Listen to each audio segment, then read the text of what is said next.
Hello students, my name is Coach Copeland. I am a nutrition educator at MCFI and I'm going to be taking you on a virtual field trip today. Today we're going to be going to go see Patterson Farms. Now you may have seen a little bit about Patterson Farms before because you have eaten their food. Patterson Farms has plums, apples, pears. They supply a lot of local fruit for the Milwaukee area, so we're going to be checking them out today. So let's put our glasses on and get started. See you over there.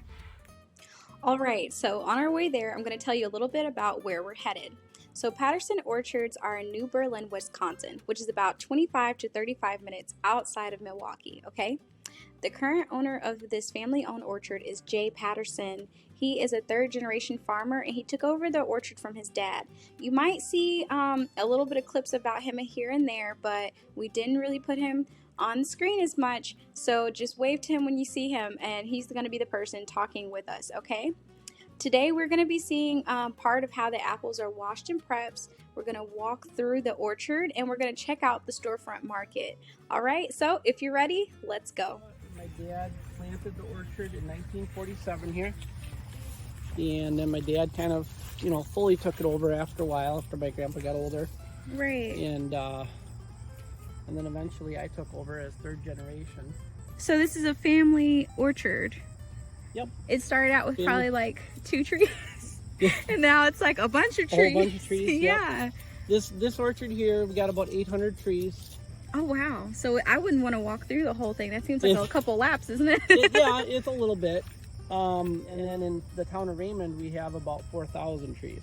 Oh wow! So there's 2 orchards. Yeah, it's about 25 minutes south of here. Okay. 34 acres.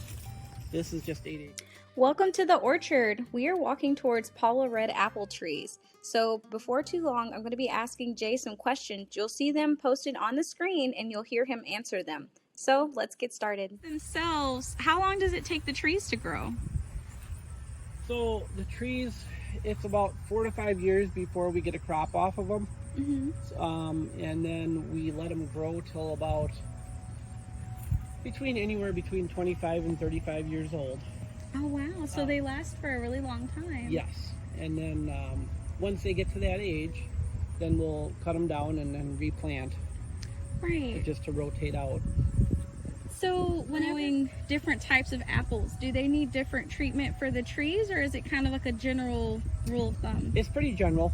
All the apples are pretty much taken care of the same way. Mm-hmm. Some varieties we hand thin, where we actually go out and we'll pluck off some of the apples. Like, believe it or not, we actually took a lot of apples off of these trees, and they're still full of apples. So if they crop too heavy, we have to actually take some off in the summer. Right. So what's a little bit different about these apples? So Zestar is kind of like a Honeycrisp, if you're familiar with them. Oh yeah, they're like more sweet and they have a crunch to them. Real good crunch to them. Yep. Awesome. People just love them. Oh, who's this little fella over here? This is a baby Zestar tree. Right, but he's already has apples. Yeah, he does. That one's about, I want to say 3 years old. Right. So 3 years of growth. Are there any buds over here on this tree? Yeah. You can actually see, whoop, let me turn that off.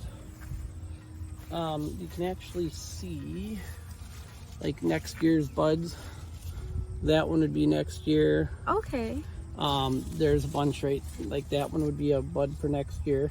Oh, okay. So they start off as like a little arrowhead. Just a little, yep. And then they'll eventually go into a flower. Yep, those will be apples next year. Oh, okay. Yeah. So they already, it's like they have a pre-plan. They're like, okay, this year your apple's out of the way. Yep. And then we have more coming. Yep. Yeah, wow. Pretty much. They're just like pre-planned.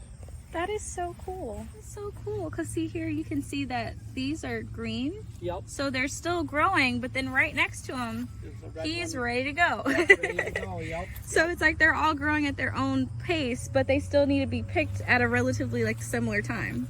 Yep. Yeah. Now varieties like Zestar, those we pick them 3 to 4 times because they do ripen like that, kind of oddly. Whereas like Paula Reds, we'll just pick that whole tree. Right, and then the tree's like, okay, I'm done. Yeah. Okay, that makes sense. Yep. So we call this our little What's baby the orchard. caution over there? Is that because for the deer? What I did is we marked the trees for the pickers. Okay. So they know which trees to pick. Right. Like, hey, this has too many apples. Come get them. Yeah. That makes sense. Because some varieties ripen later than others, so we don't want them to accidentally pick a variety that they're not supposed to pick yet. These are pears. Yep, those are pears. Oh, wow. They're like really cute. I believe those are some of my D'Angelo pears. They're just... Walking through the orchard has been so much fun. We saw Paula red apples, Zestar apples, and green Angelo pears. So what happens after the apples are taken off the tree? Well, now we're on our way to see them be washed and sorted. Let's go. They get picked and they come here to be cleaned. And then they're tumbled over here. They're checked. And then they come this way.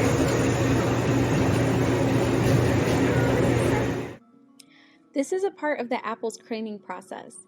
As they are tumbled, the apples are sprayed with water and they are very soft brushes that scrub away any dirt or debris off. Then they're sorted into different sizes. During this time, they are also checked to make sure they don't have any dents or bruising. Alright, let's go ahead and take a look at the store.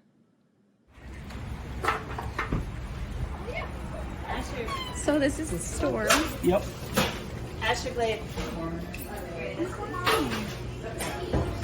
So there's all kinds of apple products here. Yep, we got a lot of... We sell the apples right on the back wall there. Right now we have about 14,000 bushels of apples a year. You go to the Michigan farmer, is he like also locally owned? Yeah, it's just family farms. Family farms. So Yeah. like a lot of the family farms work together. Yep. That is really cool. Yeah, everybody, a lot of the growers work. So is there anything in particular that you would want the students to know about Patterson Farms? Coming to you guys. So these pears are actually going to students like in Milwaukee. Yes, they are. Oh wow. These are Patterson Orchard sells about 50,000 caramel apples a season. Just like the ones you see here, they are normally hand dipped with fresh caramel that's absolutely delicious. There is a wide variety of natural products that you can find in store. Some of them include jams and jellies.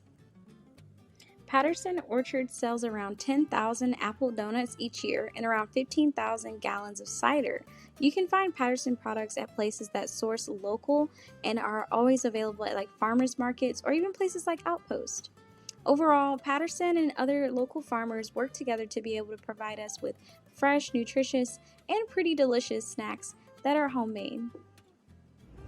Let's say thank you to Patterson for allowing us to come out today, and thank you, Jay, for taking us on a tour. All right, so that was our awesome tour of Patterson Farms. It was so amazing to be able to see all the different processes today, to be able to support this local farm and to understand the community that Wisconsin farmers really have. There were some parts that I didn't get a chance to record, so I just want to let you know that Jay, our awesome farmer here today, told us about how there are so many different systems in place for the farmers to be able to help each other. So like last year, there was a big freeze. So his crop froze and he didn't have as many apples as he did before. So there was another farm that came in and they were able to work together and substitute, and they were able to bring him some apples. That way he could get them out to the people who order apples from him. And this year, since he's having a surplus, he's able to do the same for them if they need it. So it's awesome to see that local farmers work together to be able to support themselves, to support the community, and to be able to help each other whenever it's necessary, you know. I think that is a beautiful thing. So there are a couple more things that I caught off camera that I know I'll talk over, or I'll add them in so that way you guys don't miss any of the awesome information today. Thank you for joining me on this tour for Patterson Farms. I hope you guys enjoyed this virtual field trip, and I'll see you guys next time.